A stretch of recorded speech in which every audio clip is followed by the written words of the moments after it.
There's a lot of recent weird news regarding George Soros, major backer of the Democrat Party. He's one of the biggest donors to the Democrats. He's been having an ongoing feud with Hungary. Just the headline reads George Soros type seance is what Hungary's leader Viktor Orban has mocked this new EU opposition as to Hungary's anti-migrant law. He's essentially saying that the EU is blocking Hungary's desire. Their government is saying that they want to lessen the amount of immigrants and migrants coming in to the country.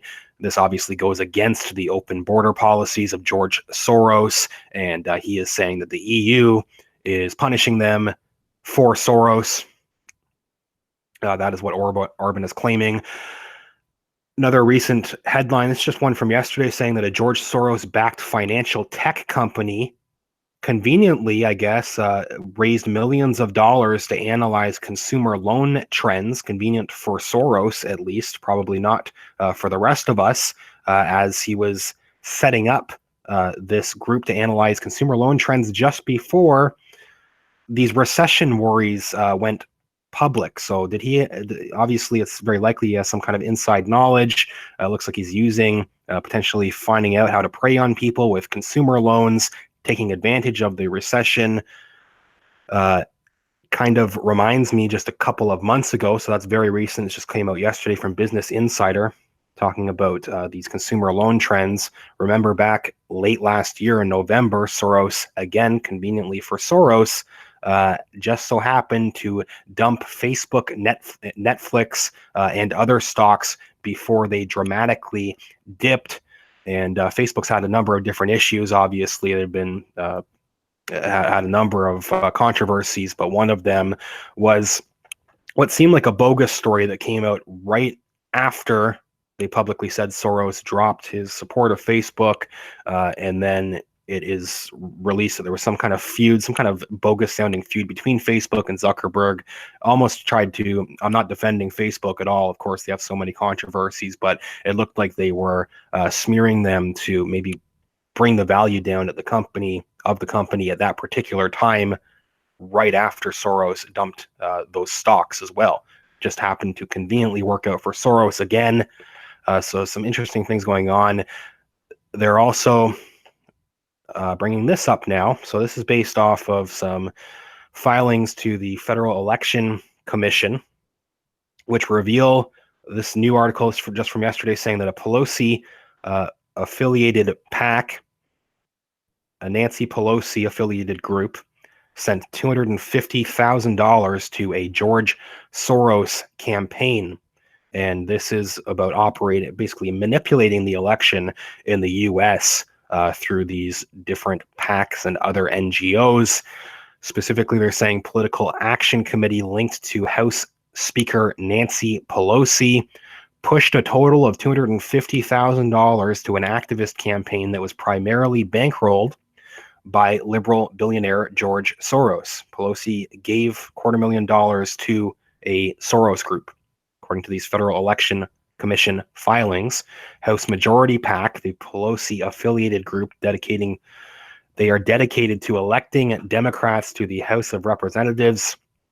This past election cycle made numerous transfers to the Win Justice campaign. So that's the Soros campaign, which was launched by a handful of liberal activist organizations, including Planned Parenthood Votes, Color of Change PAC, Service Employees International Union, and the Center for Community Change.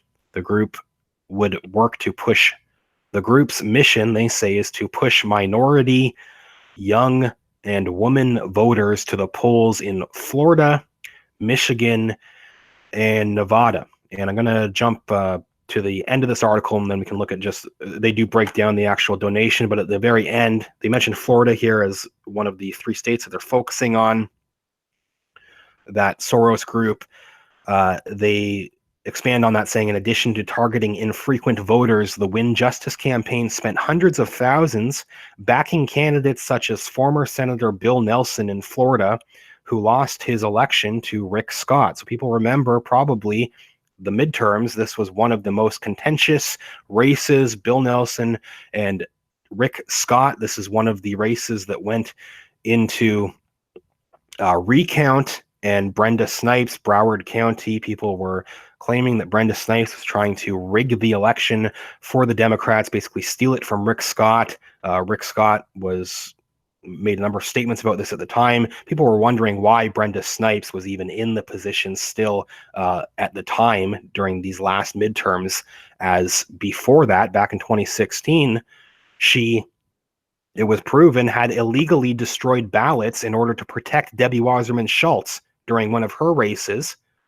One of her opponents was asking to look at irregularities in the ballots, and Brenda Snipes, pictured here, conveniently destroys all these ballots. Snipes, oddly enough, also has other connections back to George Soros. Just so happens that, here's Brenda Snipes again with George Soros.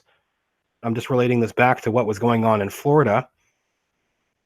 Again, previously, in another case with Brenda Snipes, misconduct, illegal activity for the Democrats, election rigging. Meanwhile, a Soros-funded group, this is actually lawyers that work for Soros groups, were the ones defending Brenda Snipes in another lawsuit alleging inaccurate voter rolls, voter rosters.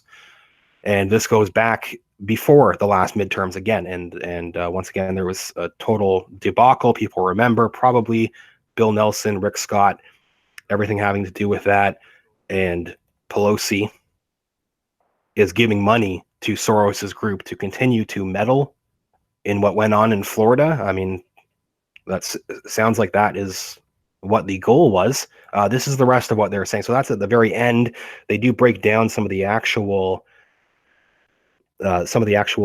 movement of the specific funds and people that are working, leading these specific groups. They're saying the group would work to push minority, young, and women voters to the polls, primarily working Florida, Michigan, and Nevada. The network created an affiliated federal PAC, the Win Justice PAC, to fund their efforts. PAC is operated by Deepak Pateria, Chief of Staff at the Center for Community Change Action. That's a left-wing Washington, D.C. based nonprofit that is regularly involved in protests and direct action against President Donald Trump and Republicans. Deepak Bhargava, the executive director of the Center for Community Change, also happens to be a part of Soros's 12-person advisory board for U.S. programs at his Open Society foundations. The Win Justice PAC was given $3.7 million from committees, so they received a lot more funding than just the $250,000 given by Pelosi. However, the PAC received a majority of its funds, they say, from deep-pocketed billionaires. The PAC reported $7.8 million from individuals, with $5.2 million coming from Soros. $5.2 million came just from Soros, who was the PAC's first and sole donor for some time after its launch. So Soros, this is a Soros group. Soros set up this group, and this is part of another tactic that he uses, something that I brought up before. They kind of hide some of George Soros's influence and some of his meddling in these different governments through these NGO groups. Basically, George Soros sets up a separate entity, a separate group, some NGO, some kind of PAC like this that is not the Open Society Foundation, which is the most closely linked to Soros, but he'll set up another group that it gets funds from the open that wouldn't exist without the Open Society Foundation, that are basically extensions, other branches of George Soros's organization, but they are just removed enough that he can claim that he's not meddling, that he's allowing them to work independently, and he's just helping independent NGOs do what they want. We all know that they're working to do exactly what George Soros is telling them to do. They're working directly for Soros. He's trying to cover that up by funding these different groups. And Pelosi's giving money to help. Pelosi's giving money to George Soros as if he needs it. This multi-billionaire, he needs money from Nancy Pelosi on top of that, apparently. as well. Let me know what you think. I will continue to follow this. I just thought it was interesting for a couple of different reasons. Why does Pelosi have to give that money to George Soros and his groups of all people? He can't fund those own. I'm not a supporter of those groups, but he could at the very least fund his own groups. They finally say one last thing that I'll point out here. Other donors to the same PAC include Steven Spielberg, Hollywood filmmaker, and Soros's daughter-in-law, Andrea Soros. That's another tactic. He's just moving money around as if in his own family. Alex Soros, too, is becoming more of a backer of these different groups. They're all working on the same agenda quite clearly. They also note Weston Milliken, secretary at the Democracy Alliance, is another major donor. That's the Democracy Alliance. They characterize as the left's largest dark money donor network, in which Soros is a top member. Let me know what you think. I do have the original article in the video description. I also have a link to my Patreon account. You can help the channel out over there. Thanks to everybody that has donated. I also have a PayPal link. You can support directly. Look at the article, tell me what you think, and I will follow up soon. Thank you.